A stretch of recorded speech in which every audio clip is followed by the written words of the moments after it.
In this video, we will show you how to log out your copy of the software from a Mac computer and switch to using it on another Mac or a Windows computer. Let's see how it works. The software key is an add-on utility installed along with the software. It is used to log in and log out your serial number. In other words, it activates and deactivates the software. On your Mac, you can usually find the software key utility under the menu bar. If you can't find the software key icon under the menu bar, you need to start the app. Go to Applications folder and click the Apps icon.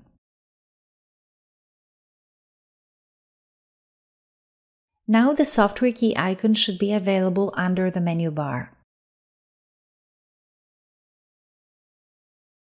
Right-click on the software key icon and use the Show option to show the software key utility. As you can see, the key is logged in. So, from this point you can only update the key or log out.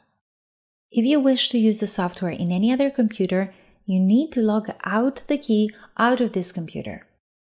Notice that if the software is running in the background, you can't use the update and log out buttons. So, if you need to log out, you first have to quit the software.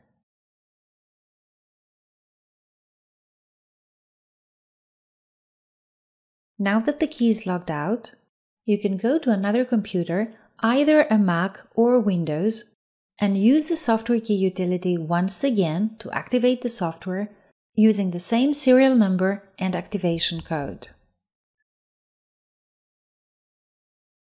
Keep in mind that the key can be activated on only one computer at a time. So you don't log out from the first computer, you can't just log in on another.